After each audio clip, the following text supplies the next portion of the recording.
Aitaren eta Semearen eta Espiritu Santuaren izenean, jauna zuekin, senideok, aitor ditzagun humiltasunez gure pekatuak, misterio santuak behar bezala ospatu ahal izateko. Erruki, jauna. Kristo erruki. Erruki, jauna. Erruki dakigula, jainko guzti zantzua, eta gure pekatuak barkaturik eraman gaitzala betiko bizitzara.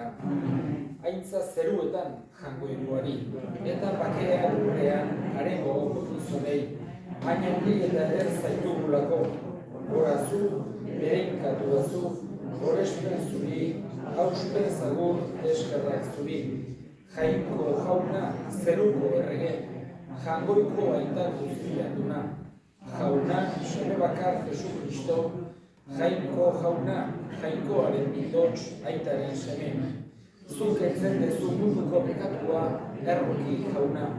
Zuk entzen dezu munduko pekatua, entzun gure bila. Aitaren eskuinan jarri izaudezu, erruki jauna. Zu bakarrik santua, zu bakarrik jauna, zu bakarrik goikoa Jesu Kristo, Espiritu Santuarekin, jainko aitaren argitan, amen. Egin dezagun otoitz. Zuri jaun handi horri, apalik eskatzen dizugu, Andres apostolu santua, zure elizaren predikari eta hartzai izan zen bezala, izan dadila beti zure aurrean gure aldeko erregutzaile. Zure seme Jesu Kristo gure jaunaren bitartez, zurekin eta Espiritu Santuarekin, jainko eta errege bizi baita, gizaldi eta gizaldietan.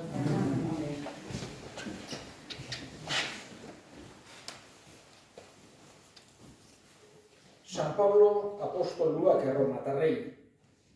Zure ahoz aitortzen baduzu, Jesus jauna dela, eta zure bihotzean sinisten baduzu, jangoikoak hilen artetik piztu zuela salbatuko zera. Bihotzez sinisteak zuzentasuna dakarkigu, eta ahoz aitortzeak salbamena. Liburu santuak honela dio, harengan sinisten duena, ez da lotsatan geldituko, ez baitago bere hizkuntza egiterik.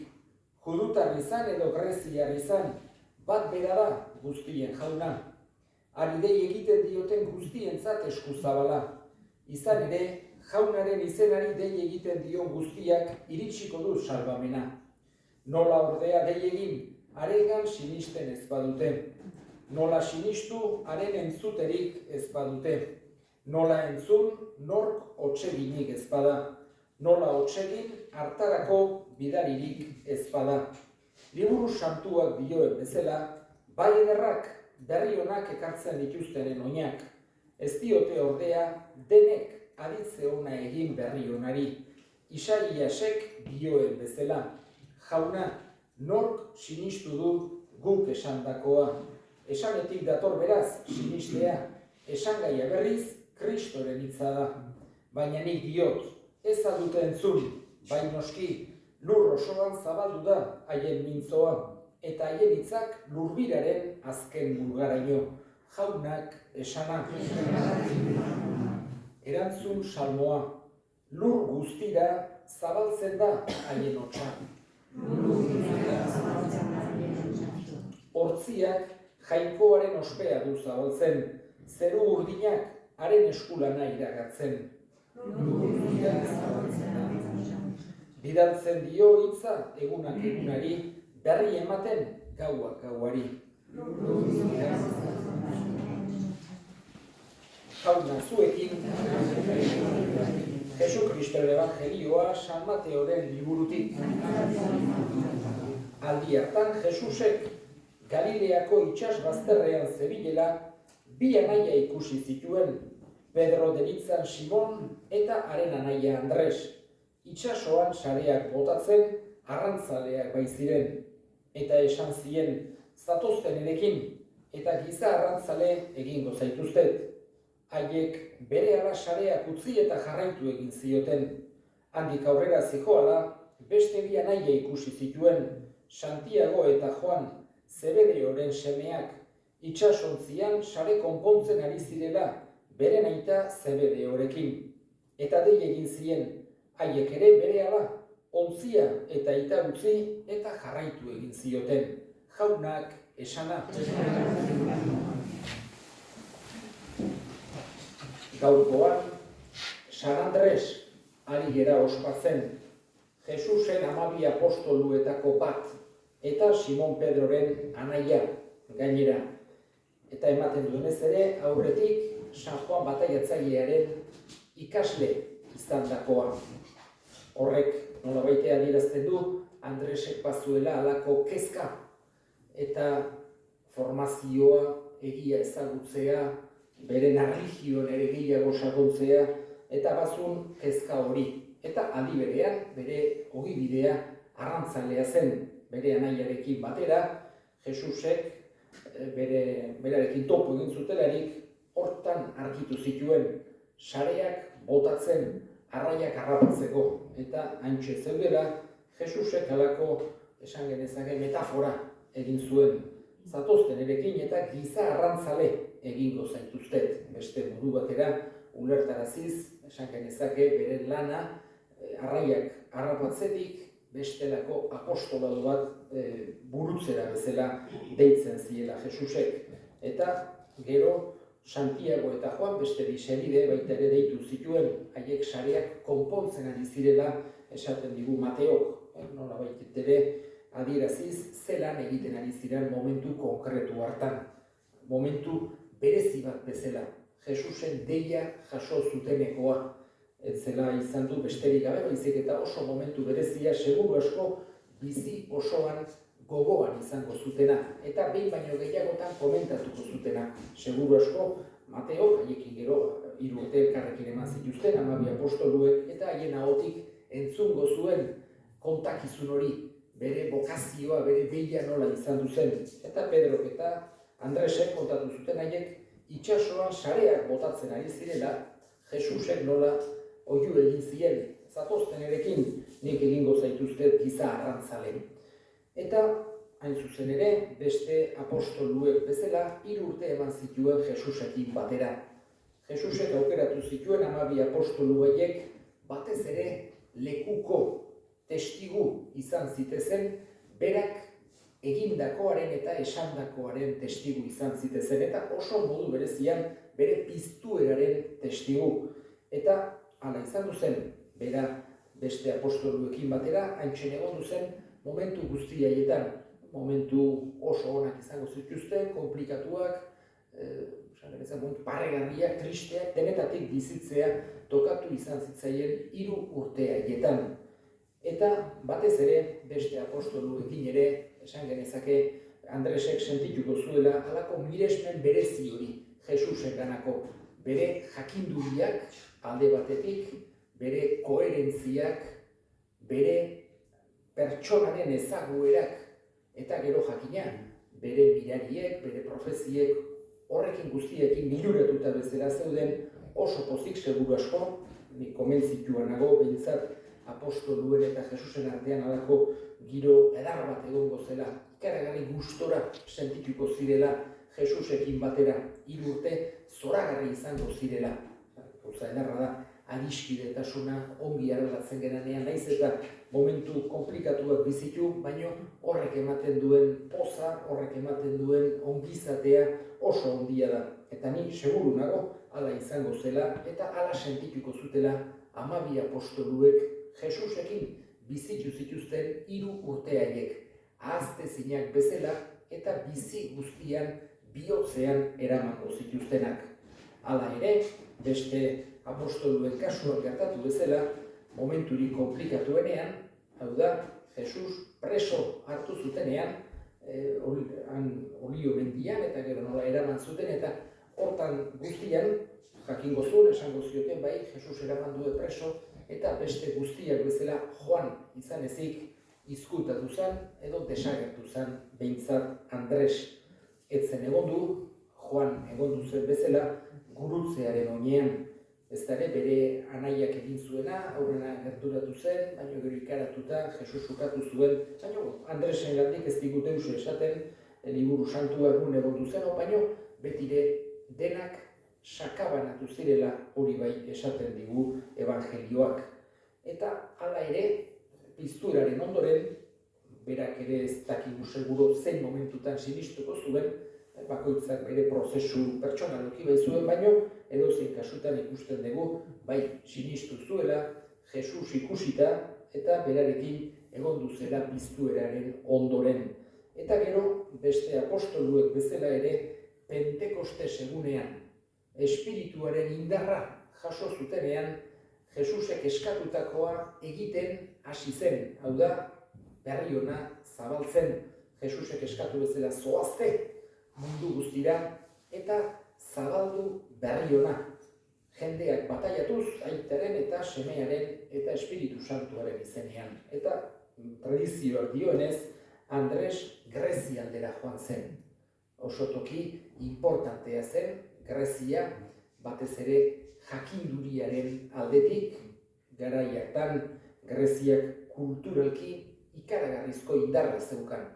Militarki eta juridikoki Erromak indarrik handiena zuen bezala, Greziak zeukan indarra handiagoa kulturalki bere hizkuntza zan nagusia, baita Erromatar Imperioko ekialde osoan, eta bere filosofoek, bere literatoek, bere ikaragarrizko indarra zeukaten. Pentsatu behar dugu, zonalde guzti hartan, Greziarra zela, Greziera, hango hizkuntza zela, gaur egun inglesa izan daiteken bezala jendeak elkarren pelditzeko erabiltzen zuena, eta evangelioak ere griegoz idatzita daude.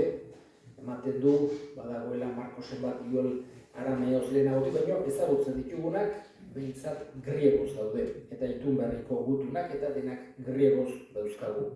Horregatik, Grezia zen momentu hartan oso toki importantea. Eta area joan zen Andres, Jesusen berri ona zabaltzera, eta han hil zuten martiri. Pentsatu behar dugu, apostoluen martiritzak indar handia ematen diola haien lekukotzari, haien testigutzari.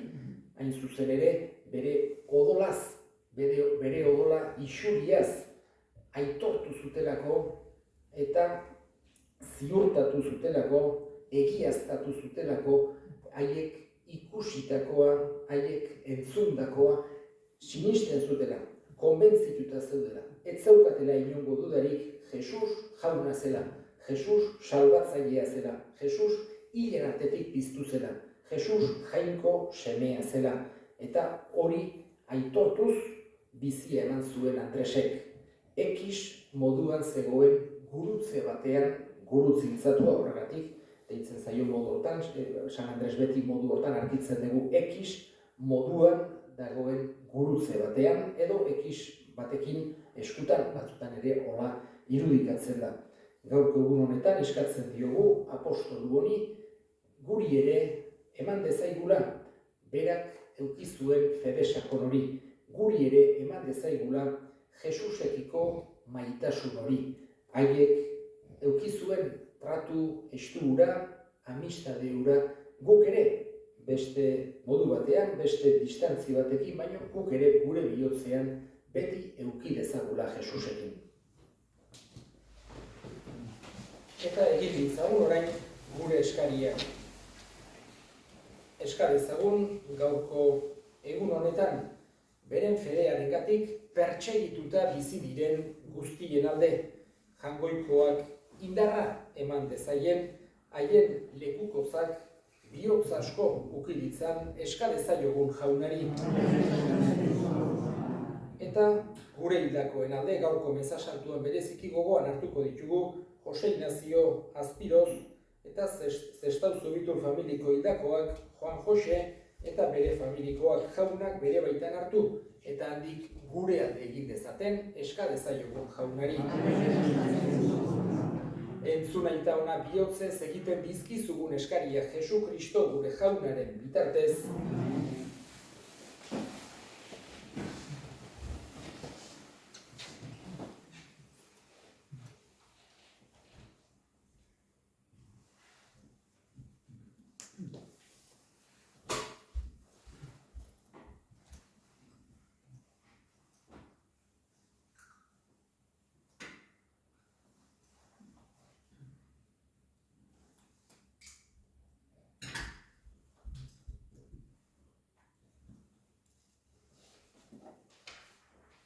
bedinkatua zu jauna, zerurren jangoikoa, zure esku zabaletik hartu dugu orain ekarri dizugun ogi hau. Lurraren indarrak eta gizakiarenak sortua, hause egingo zaigu biziaren ogi. Bedinkatua zu jauna, zerurren jangoikoa, zure esku zabaletik hartu dugu orain ekarri dizugun ardo hau. Matxondoaren indarrak eta gizakiarenak sortua, hause egingo zaigu betiko zorionaren edari.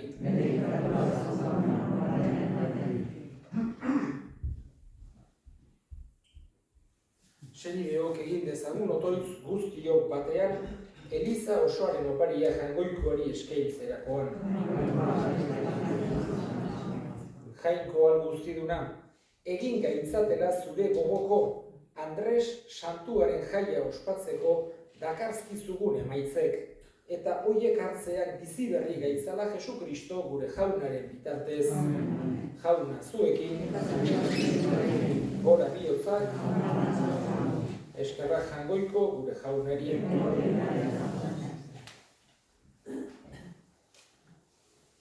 Egoki da bai eta zuzen bidezko eta salbagarri non nahi eta beti guk zuri eskerrak ematea.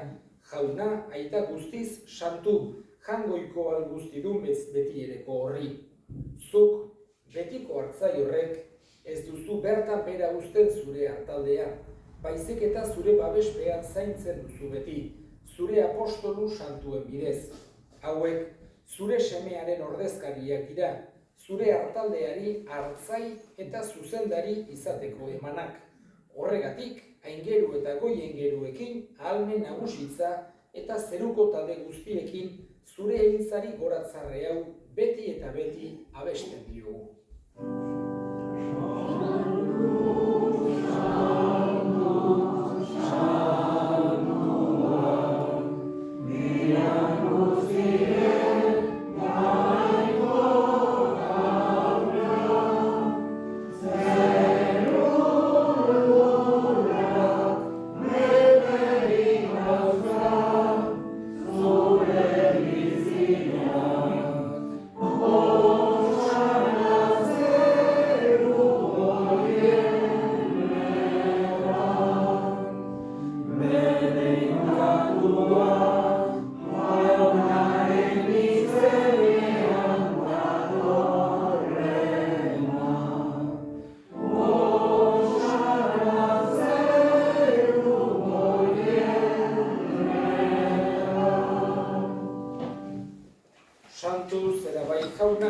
Eta santutasun guztiaren iturri. Egitzazu bada santu, ogi ardo hauek zure espiritua isuriz, Jesukristo gure jaunaren gorputz eta odol egin daitezen guretzat. Berak, saldu zutenean eta bere gogoz gurutzera zihoala, ogi hartu eta eskerrak emanez zatitu zuen eta bere ikaslei eman zien esanez. Hartza zuen eta jan guztio kontatik. Hau nere gorputza data, zuentzat emango dena.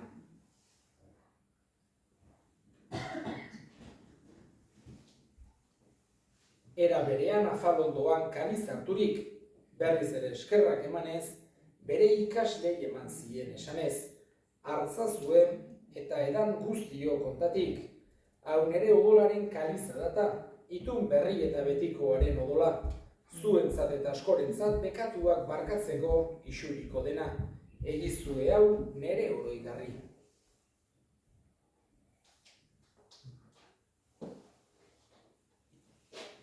Hau da, sinismenaren misterioa.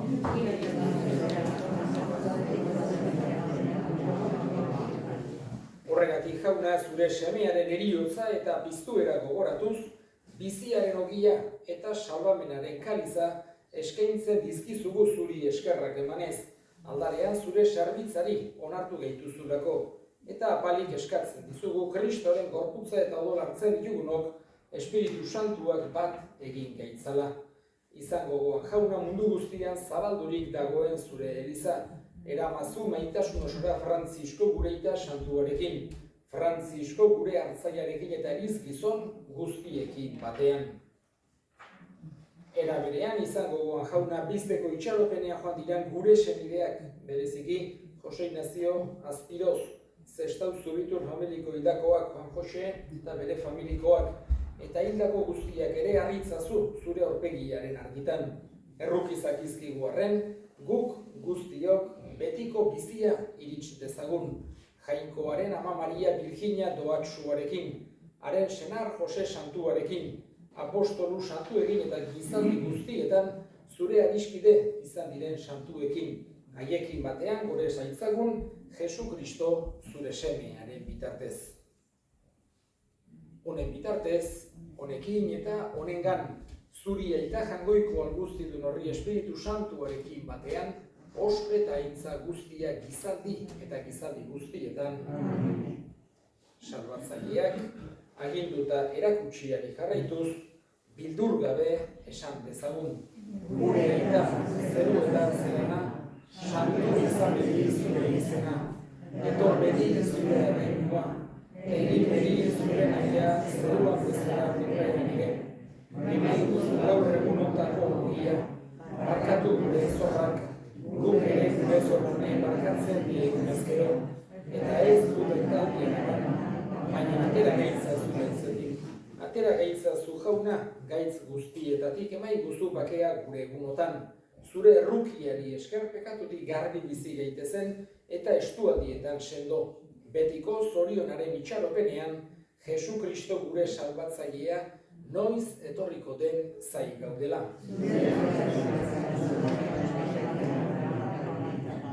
Jesu Kristo gure jauna, zuk esana da apostoluei bakea uzten dizuet, nere bakea ematen.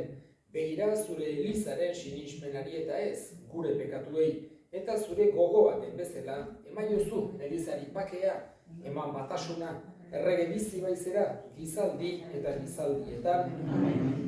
Jaunaren bakea beti zuekin eta eskurik eman gabe, emaiozue bakea ekarri. Jangoikoaren bildosa,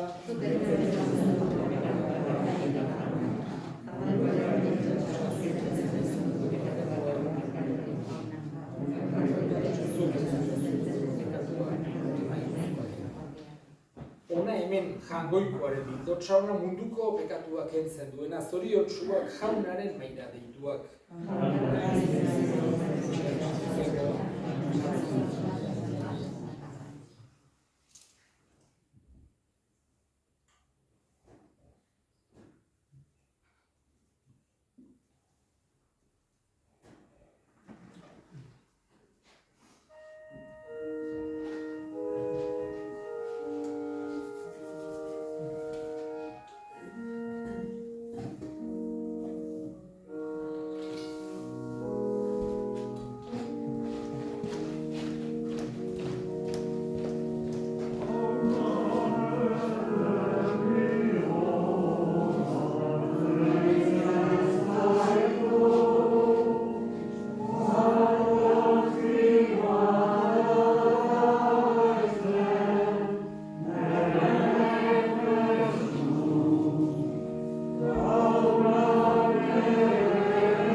egin dezagun otoitz.